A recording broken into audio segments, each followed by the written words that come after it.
திருப்பரங்குன்றம் தீபம் விவகாரத்தில் நாடாளுமன்றத்தில் காரசார விவாதம் நடைபெற்றது.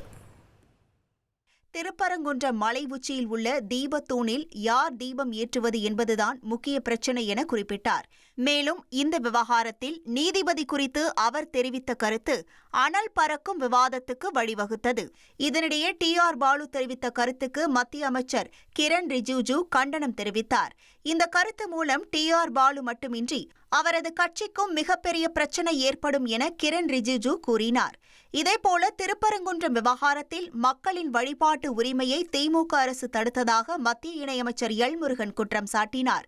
விவாதத்துக்கு மத்தியில் டி.ஆர். பாலு தெரிவித்த கருத்து அவை குறிப்பிலிருந்து நீக்கப்படுவதாக அவைத் தலைவர் தெரிவித்தார். இனி செல்லும் இடமெல்லாம் செய்தி. தந்தி டிவியின் வாட்ஸ்அப் சேனலை ஃபாலோ பண்ணினா செல்ல இருக்கும் இடமெல்லாம் செய்தி.